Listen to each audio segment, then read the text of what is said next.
Hello, and welcome to another installment of the Spirit of Texas Author Spotlight. I'm Lauren Scott, Chair of the Spirit of Texas Reading List Committee. And in this episode, we are excited to welcome Spirit of Texas 2022 honoree Jennifer Yin, author of A Taste for Love. Moderating this interview is Spot Committee member Karen Story. Karen Story is a graduate of Texas A&M University and completed her Master's of Library Science from Texas Woman's University. She has been in education for over 15 years and a librarian for 10 years. She currently serves as the librarian at Flower Mound High School, a 6A school outside of Dallas-Fort Worth. This is her third year on the Spot Committee. She has 3 college-aged kids, a husband, and 3 ridiculous dogs. One of the dogs is snoring next to me, so just ignore that. Okay. You ready to get started with these questions? Let's do it. You prefer Jen or Jennifer or? Either of those is fine. Jennifer, Jen is easy. Okay, just want to get it right. So, okay, I have, here is your author's biography, which I pulled from Jen Yin Writes. That's kind of a mouthful to get out for me. Jen Yin began her writing career in the 4th grade when her teacher took the detective story she wrote and turned it into a printed book as a gift to her. The encouragement of her teacher, as well as her love for reading and telling stories, kept her writing about the worlds that exist in her imagination. While Jennifer's penned everything from poetry to fan fiction, her passion lies in adult fiction. Drawing from her own experiences growing up as Asian American, she especially loves writing about family, food, and of course, love. Jennifer now lives in Texas with her adorable rescue dog. She spends her days healing the hearts of others and her nights writing about love, family, and the power of acceptance. She believes in the magic of one's imagination and hopes her stories will bring joy and inspiration to readers. Thank you for joining us today. I forgot the most important part. If you find Jennifer wandering around aimlessly, please return her to the nearest milk tea shop. That is very important. Okay, are you ready to hit the ground running with the questions? I am. Okay, first question. What inspired you to write A Taste for Love, and how much of the book is a reflection of your life and life experiences? Well, I think that it's an interesting story, and I've told it a few times, but I think it's just such a funny story. I had been writing other stories. I had been writing a lot of fantasy and sci-fi and hadn't really considered a contemporary book, but I was kind of in a writing rut. This was right before the pandemic really hit. But I was kind of in a slump and hadn't been able to find a story that just was fun to write, and I think any of us who have attempted to write or even read, we hit that slump and nothing sounds interesting, and it just takes that one spark. And so what happened was that I've always been a very big fan of Jane Austen, and of her stories. I really feel like they are very timeless, but they also really cross cultural boundaries, because I think a lot of the issues that she brings up and a lot of the things that she focuses on, it really doesn't matter what your background is. You can really resonate with something in her story. But I didn't want to do it just another retelling unless I could give it something special, give it something that was part of me. And so I'd been sitting on it for a while and thinking. And I remember being on Twitter and reading this one tweet about someone who had been on a college campus, and they shared this police bulletin that had gone out to all of the emails. And it was basically something along the lines of, please keep an eye out for this woman in her, I think 50s, going around on campus, asking all of the young men if they would consider dating her daughter. And I remember that at the time, it was still like an early tweet. The story hadn't really fully come out. And the only thing that I could think of was, oh my gosh, I bet you anything this is an Asian mom. I'm just convinced because of the lengths that I think Asian moms will go to marry off their children, particularly their daughters. And so, I watched as the story progressed over the day, and then eventually they posted a picture and an update, and the update was that this woman would walk up to young men that I guess she found suitable, and would hold up a picture of her daughter and be like, don't you think my daughter is really pretty? She attends this school, she's single, don't you think you'd like to go on a date with her? And of course the surveillance camera photo showed a picture of, lo and behold, an Asian mom. And that was really it. That just kind of hit the nail on the head. I was like, you know what? I bet if Mrs. Bennet existed in contemporary society, she would be an Asian mom doing this exact thing. I could totally see it. And that's when the story clicked for me. Now, at the same time, I was really going on a binge marathon of the Great British Baking Show. Oh, yeah. For me, it's one of those like feel good, relaxing reality TV shows. I was never much of a dating show fan or other type of like celebrity reality shows, but I loved the Great British Baking Show. And I think it was because it was so relaxing. I really enjoy baking. And everybody was just they're competitive, but in a very sweet British way. And Yeah, so so kind, and I want to take them they all really home. are. They are. And so I thought, what better way to meld the three different aspects of what I love about each of those parts of my life into one story. And it just kind of, it clicked with that last piece, with that tweet. And then I just remember furiously drafting over the next month. And I'd never written anything that quickly before. And I turned it into my wonderful critique partners who all loved the story and all gave the same feedback of, why didn't you tell me to have food and drink with me when I read this book?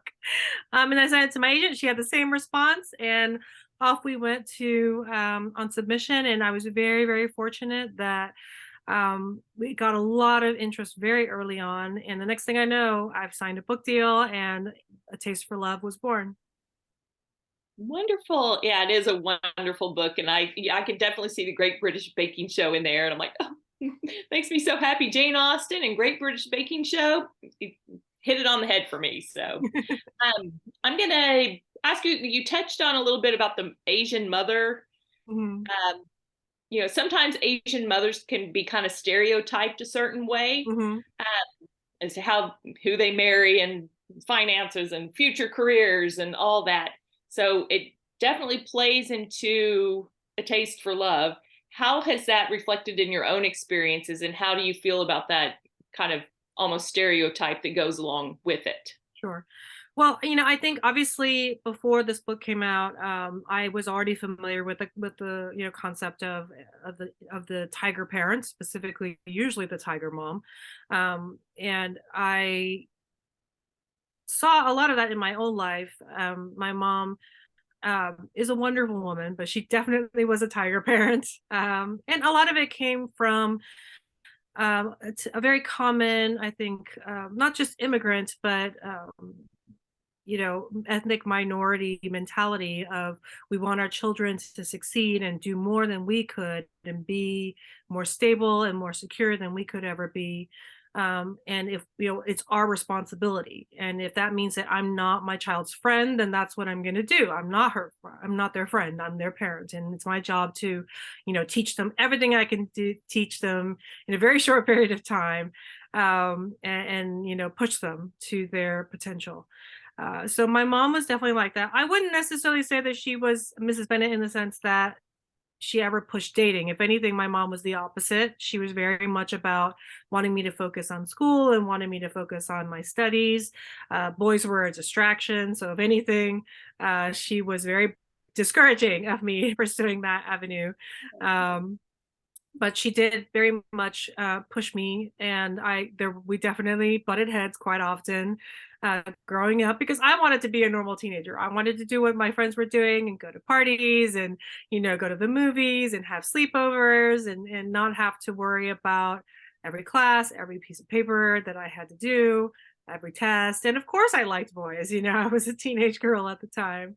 But obviously looking back, I understand now the nuances of her reasoning, and maybe it wasn't communicated in a way that made sense to me at that age. But I think that was why it was so important for me when writing Mrs. Yang, that I gave her the layers that I now recognize were in my own mom um, growing up.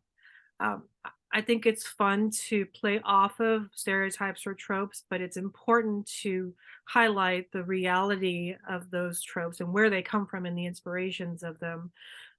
So having an immigrant mother who wants the best for her child, I wanted Liza to slowly peel back those layers over time, and to have the opportunity to see the different aspects of her mother that maybe she had not initially given herself a chance to see through this experience. And I think that's one of the core things that I hope all my readers take away from the story, is that, as much as A Taste for Love is a story about young romance and first love, it's also so much centered on different types of love between friends, but also very much the love between a parent and her child.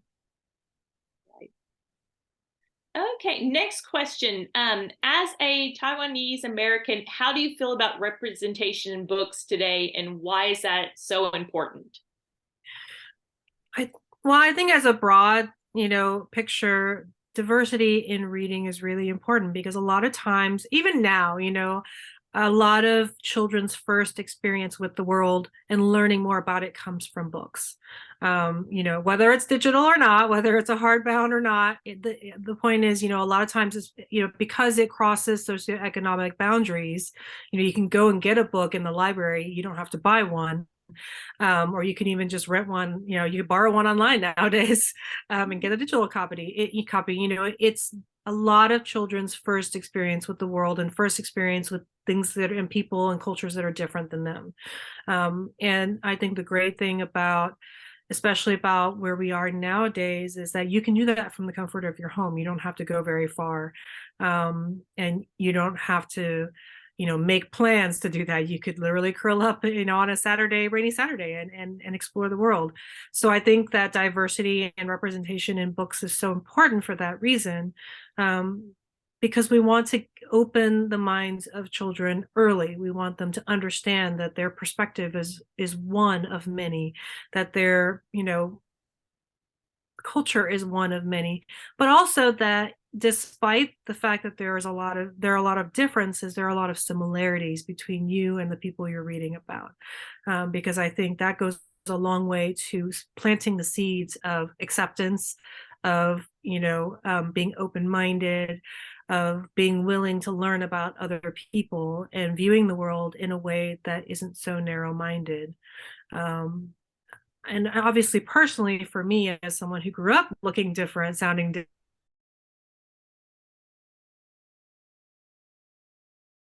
that I loved, that I would spend so much time being a part of, in my mind, I think it would have given me more pride in who I was. It would have given me more confidence to be who I am, and to be less dismissive of the pieces of my life or the pieces of me that really made me unique. Okay. I'm going to talk a little bit about Love Decoded. Do you want to tell us about that one? Very excited to read it. Love Decoded is a standalone follow-up, in the sense that it is a standalone book. You do not have to read A Taste for Love to get the plot of this one. However, it is connected to the universe of A Taste for Love, because the main protagonist of Love Decoded is Gigi, who is the sister of one of the eventual love interests of A Taste for Love. I don't want to spoil it for anyone, in case they haven't read it yet. So her brother is James Wong, who is one of the contestants in A Taste for Love, and eventually sets up as one of the love interests for Liza, our main character in A Taste for Love. So I had written Love Decoded as my spin on the Jane Austen's Emma, with a modern twist. And I wanted Gigi, just like Liza, to have a modern perspective. So she is Emma, but with a very brainy background. So the great thing about Gigi is she struggles against societal expectations of her based on what she looks like and the world that she lives in. She's in, a very affluent, upper middle class, New York private academy life. But she also has to help take care of her, help volunteer and work at her auntie's shop in Chinatown. Whenever she has a free chance, she, is expected to be this kind of,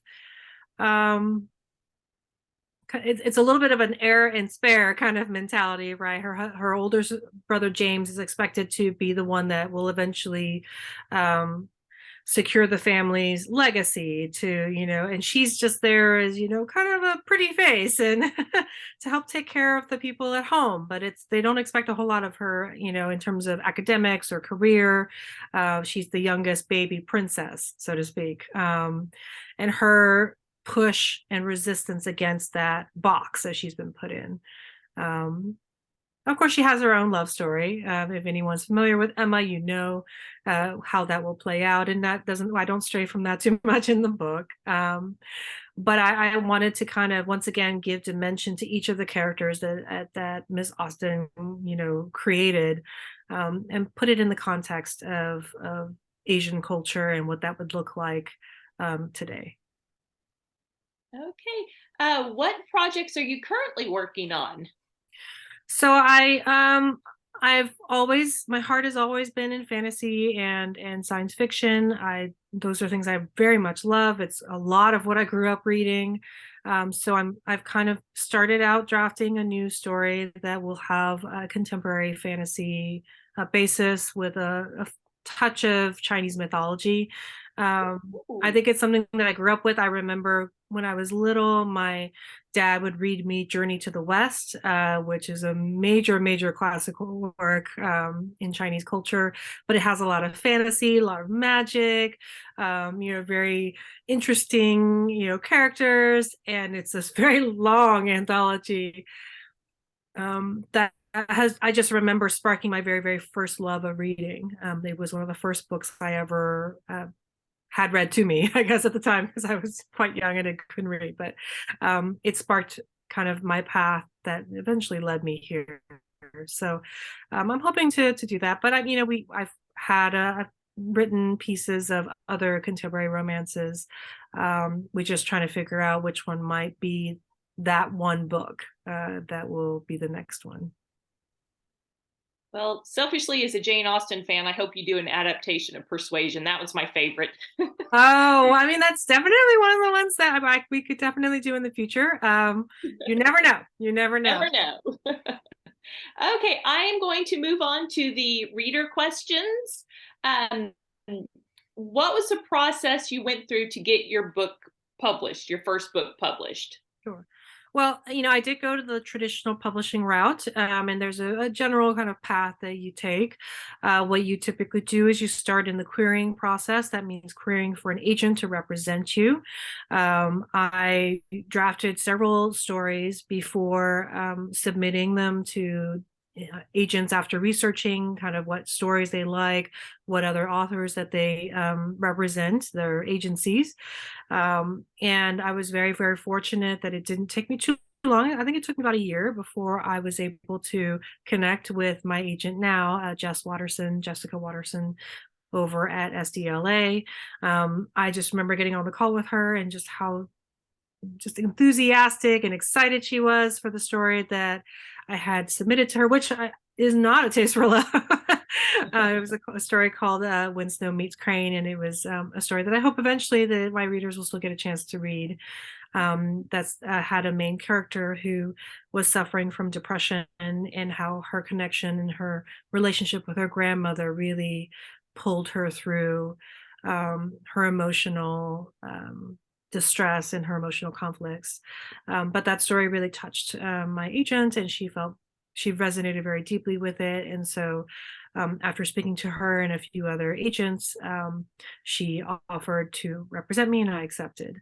At that point, it's kind of like a repeat, rinse and repeat of the first process, you do go through essentially an editor querying process, where we call that submission, where you take the manuscript after you've revised it again with your agent, and she submits it on your behalf. She or he will submit it on, well, she, he, and they, and will submit it on your behalf, to prospective editors, and then it's a waiting game. So one thing that a lot of people don't realize is how much waiting is involved in traditional publishing. So I always, let people know, who ask me, be patient. It is a long game. It's a marathon, not a sprint. So if you're lucky, it will happen quickly. If you are more on the norm, and I say norm because I don't want to say it's an exception, it's very common to wait months to years before you may find an agent and then eventually sell a book. So I was very lucky that, so my first manuscript, When Snow Meets Crane, did go on submission, and unfortunately it was just not the right time for that one. So we shelved it. And then eventually A Taste for Love came along, and that was the book that ultimately sold. But I think, it's important to remember, as a writer, that it's a process and it's an ongoing process. You never stop writing, and you will always run into stories that you are just 100% sure is that heart book, is that book that's going to sell and hit it big, and it may not be, and oftentimes it's not. And there's a lot of moving pieces in publishing, and editors and publishing houses are considering what's happening in the future and future trends and things that you may not be aware of. And keep in mind that a lot of the books that you're just now seeing released were bought originally 2 years ago. So, and that's something that I didn't know either until I started writing and trying to sell books. So a lot of the books that you're seeing on the shelves now this year were purchased 2 years ago and have been in process for 2 years. Because once you sell the book, you go back into revisions, and it's a lot of revision, rewriting, before that final copy comes out. So, be patient, don't give up, because the book that you don't write is the book that may not sell. So you never know which book is going to be the one that ends up making people love it. And so don't give up, keep writing, and don't toss all those old stories. You never know when it'll come back to you, and you never know when it might be the right time for that book. Put it on your shelf, tuck it away, love it still, and remember that it's there. And then, every so often, dust it off, bring it out, put it on display, and you never know who's going to pick it up. So just keep writing. Remember to surround yourself with a group of people who will support you. Get on social media, connect with other writers at different levels. I always tell people, feel free to reach out to me. I'm always happy to talk with you. It may take me a little bit to respond, but I will always get back to you. I see all the messages. I love connecting with my readers, and connecting with other writers. So don't be shy. Just reach out. A lot of writers out there, we're more than happy to, say hello, bring you into our fold. Find that core group of people who will support your writing, who are willing to read the same draft 8 million times for you and still be your cheerleader. And that's what you're going to need. Okay, next reader question. What is the hardest part of writing a book for you?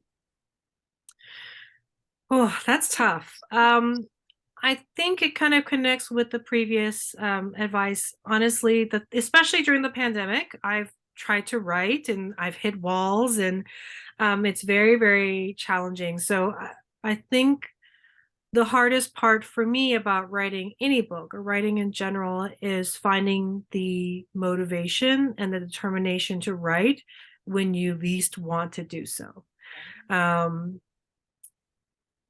Everyone's motivation is different. I have writer friends who can pump out books left and right. They're drafting 4,000 words a day, and I have no idea how they do this. They just speed write like crazy, and they're constantly able to put their thoughts onto paper. I think it's important to remember that you have a process that's different than everyone else's. So it's perfectly okay to not do the same thing that all of your writing friends or all of the writers you know or you follow or you idolize do. We all have our own process. We all have our own methods. Find the one that works for you. So in my case, my stories always start out with the characters. So I always flesh them out first. But I have friends who start out with a piece of the world that they're going to build, and they start there, and then they put the characters into that story once it's been fully built. Some people have a story, but they don't have a world or people to put in it. So I think it's about finding what works for you and being and being confident in that. Don't let other people sway you. Don't let people convince you that that's not the quote unquote right way to write a story. If it works for you, then it works for you, and that's what matters. And being okay with yourself, and not being so hard on yourself when you have days or weeks or even months where you don't write a single word. It's okay. It's an ebb and flow, and forcing things to happen when you're not feeling it will potentially ruin your love of writing. And I think that was the hardest lesson I had to learn, during the pandemic, is accepting the fact that there's going to be periods, and sometimes they're long, where I don't write at all. And that's okay. And there's nothing wrong with having those periods of rest, letting your mind, letting things marinate in your head, or having nothing in your head. That's perfectly okay. No thoughts is a perfectly good state to be into. The idea is to, when you find that spark, when you find that inspiration, then to try to work on writing something. It could be jotting down a line. It doesn't have to be a full 3,000 word sprint, just something. Keep toying at it, keep writing it, keep changing it. If the story shifts, that's okay. It put those scenes aside that you've written if things take a turn, because you never know when those might come back for you and where they might come back into the story, or you may change your mind and go back to it. So don't delete anything that you write. It's important to keep all of those. But I think the main thing is to understand that there is no wrong way to write. There is no right or wrong way to be a writer. There's no right or wrong way to write a book. And maybe books aren't your thing. Maybe you realize as you're writing that 80,000 words is a lot of words to write. Maybe you're a poet, maybe you're a short story writer, and those are okay, though. That still makes you a writer. So finding your niche, finding your comfort zone, and then occasionally stepping your foot out, to test out new waters. All of that is part of writing, and I think it's about just enjoying every step of the process and remembering why you started. Okay. Next question from a reader is, what did it feel like seeing your book on the shelf for the first time? Oh, wow. I think every aspiring writer imagines that moment. And I think it's something that's so different for everyone. I felt a lot of joy seeing the book on the bookshelves, and pride in what I had done. I'm not, I think, an externally very expressive person. That I think comes from my background and from my personality, and also just from the way I was raised. I wasn't in the store jumping up and down. But I remember just holding the book in my arms and clutching it to my chest and thinking, this has really happened. This is really my book on a shelf next to other authors that I've read and that I've admired and that I've enjoyed so much and loved. Granted, my last name is not very it's not in an alphabet letter that's very common, so maybe I wasn't right next to them, but I was on the same shelf as them and I could see them right next to me. But there's definitely no feeling like that. There's no feeling like seeing your book in person, printed, and for the first time, seeing your words on a page, seeing your name on a cover. I think it really reminds you that all the work that you put into it was worth every single moment. Every drop of blood, every tear, every sweat, every little bit of sweat that you eked out of your body trying to get this done, it was worth it. And I think you feel that way every time you see it. Every time you see a new book on the bookshelf that has your name on it, it feels the same. Granted, there's nothing like that first book. It's like a first love, it's very special to your heart. But I think every single book that you see on the bookshelf gives you those warm tingles in your chest. Oh, so fun. I'd be like, this is my book. This is me. This is me. I 100% did that. And there's also the one thing you don't realize also that's such a nice bonus is going up to the book bookstore staff and saying, "Would you like signed copies of my book?" And being able to sign those copies. There's just nothing like that feeling of signing your own books. It feels a little bit criminal at first. You're like, should I be marking these books? Because you're taught to not mark your books, right? But you're like, wait, these are my books, and seeing how excited the bookstore associates are when they get to meet an author in person, and they're so excited to help you and get those books out so you can sign it. I think that's a great feeling too. The one thing I have not unfortunately had a chance to experience, because both my books came out during the pandemic, is I haven't had an in-person meeting yet. I've not had an in-person launch event. I've not had an in-person store event. So I'm really looking forward to hopefully having an opportunity to do that. Well, do we anticipate seeing you at any upcoming events, or you still doing just virtual for now? Well, so unfortunately, I have only had virtual so far.